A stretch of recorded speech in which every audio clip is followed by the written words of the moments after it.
Today, we're going to be looking at an exotic that was once the king of the meta, but lost its spot in the limelight after being nerfed during the year of Lightfall. If you played Warlock at all during this time, you know that I am, of course, talking about Starfire Protocol. This exotic was so good that it pretty much was the only exotic Warlocks would run. It was good in everything in PvE, from general ad clear to boss DPS alike. It was even the first Warlock build that I used, and it got me through so much content at that time. Since it was overshadowing the rest of the Warlock armory, Bungie decided to nerf it to bring it more in line. This nerf pretty much instantly made players turn their backs from Starfire and move over to the new favorite child, Sunbracers. But was this nerf actually something that killed Starfire Protocol? Is this exotic still usable, if not good, in today's sandbox? We'll be talking all about Starfire Protocol and whether or not you could still find a place for this exotic in your loadouts today. Hey everyone, I'm Rizeki and welcome to my analysis of the Starfire Protocol exotic armor in Destiny 2. As always, thanks so much for checking out the video. If you're new here, don't forget to subscribe to the channel and leave a like. I do weekly Destiny 2 analysis and design videos, and if you like this one, I can guarantee you won't want to miss any of my future videos. I don't have too many other announcements to make today, so we could just get right to the video. To understand everything about Starfire Protocol, first we need to take a look at its effect. Fusion grenades have an additional charge and recharge from empowered weapon damage, and empowered weapon final blows granting more energy. Defeating targets with fusion grenades grants rift energy. There are three unique effects this exotic gives us: an additional grenade charge, a return of grenade energy when dealing empowered weapon damage, and finally, kills with your fusion grenades grant you class ability energy. To sum up the effect of this exotic, you throw your fusion grenade, stand in an empowering rift, kill some things, throw another grenade. It's a pretty simple self-contained gameplay loop. What made Starfire Protocol so good originally was a couple of things. For one, the amount of grenade energy returned to you per kill was insanely high. With only a handful of kills while standing in a rift, you would have another fusion grenade ready to go.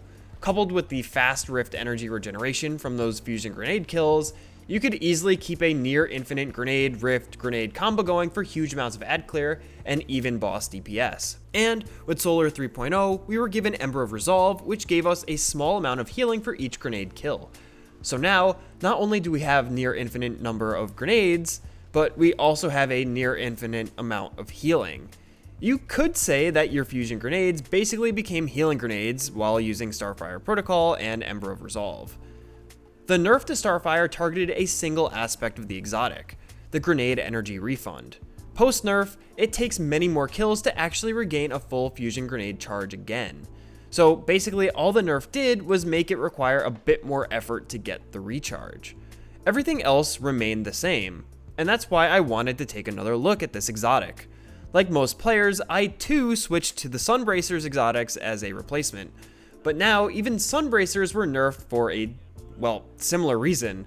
With both of the exotics nerfed, it kind of begs the question of whether the nerfs matter at all. In the final shape, not only do we still have Starfire Protocol, but we also have the Spirit of Starfire on our exotic class item.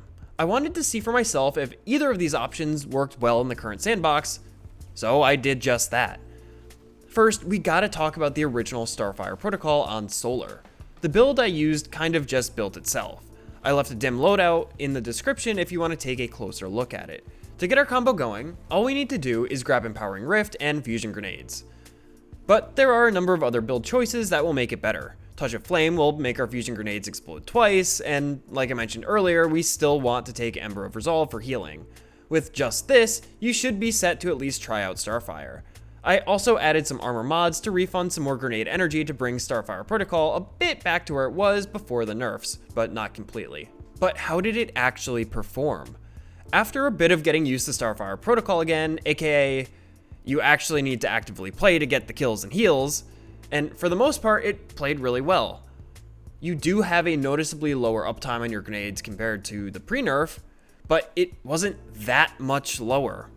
While testing it, I found what I think is the best case for using Starfire Protocol on Solar. In activities with a high enemy density where you are able to easily get kills with both your grenades for rift energy and with weapons for grenade energy, it performs really well. While I was in Dual Destiny, which honestly has a very high enemy density, I was able to have my fusion grenades up pretty much all the time. I felt that for the most part, I had them when I needed them, and when I didn't, I had my Rift, so I could easily get them back. Honestly, Starfire Protocol surprised me with how it didn't feel too different from before. It just required a little bit more careful ability usage to make sure you are actually getting your ability regen back. The nerf seems to have only lowered its forgiveness, but the actual effect and gameplay loop still feels really good to play. I think that because of this, Starfire is going to work well in most general content, and some higher difficulty content, but not all. When in a Master or Grandmaster environment, you'll notice the nerfs a lot more. Since enemies are harder to kill, you'll be a bit more hard pressed to find quick ability regen, and especially healing from those fusion kills. Since your healing is entirely dependent on your grenade kills, you really gotta make sure you get those kills if you want to survive in a GM. Where things start to get really interesting is when we turn towards the Spirit of Starfire on Prismatic Warlock. The Spirit of Starfire is a much more watered down version when compared to the original, with it only giving grenade recharge from empowered weapon damage. With just this effect though, you'll still be able to very quickly regain grenade energy, and as a bonus, you aren't locked into using fusion grenades. In fact, every single grenade on Prismatic Warlock could be really good. Healing grenades for, well, quick healing, or any of the other options depending on the build you are trying to run. Quick note, the class item I'm using is Spirit of Starfire plus Spirit of Osmiomancy. I highly recommend this combo if you could get your hands on it, due to how fast your grenade will actually recharge with Osmiomancy.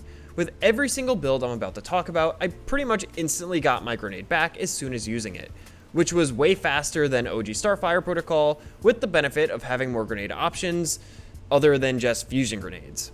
The first build I wanted to try was using Cold Snaps, mostly because I had Spirit of Osmiomancy on my class item, which also happens to slightly improve those Cold Snap grenades.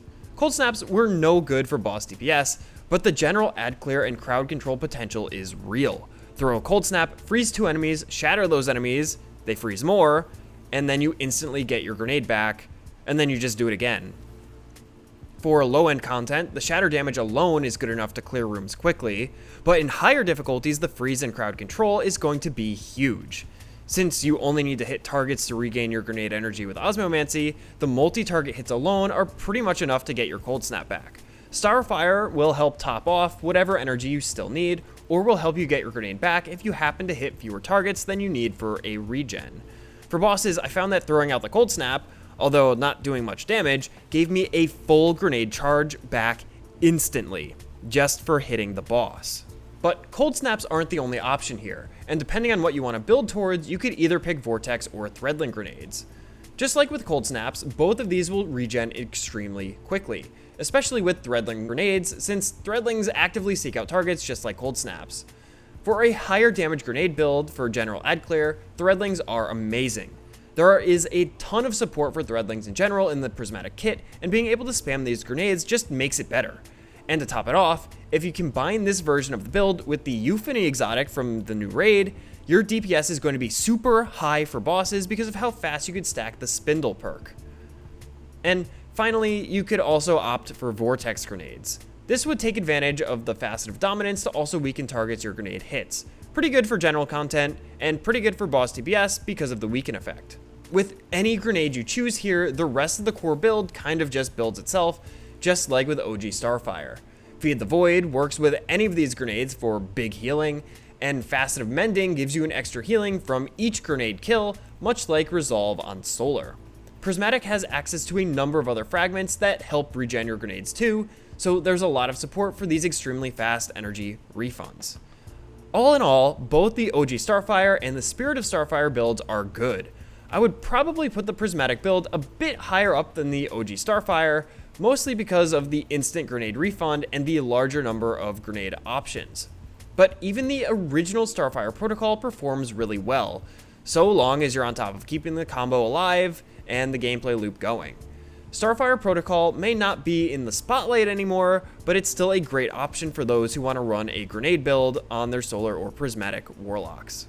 If you want to give any of these builds a shot, I left a dim link for each one in the video description down below. If you only have Spirit of Starfire and not Osmiomancy, still try out the build and see if it works for you. I'll be personally trying to bring Starfire builds into higher difficulty content to see how it really performs when put to the test. And I think the Threadling one might be the winner. But what do you think? Is Starfire Protocol still a solid choice in the final shape? Do you use it on your Warlock? Let me know your thoughts in the comment section down below or in our Discord server linked in the video description. And of course, if you liked the video, don't forget to subscribe to the channel and leave a like. I've got more weekly Destiny 2 content coming out soon, and you won't want to miss any of it. And if you have any suggestions for future videos on exotics that you want to see, let me know in the comments as well. But with all that said, I think that's all I've got for now. As always, I've been Rizeki, thanks for watching, and I'll see you next time.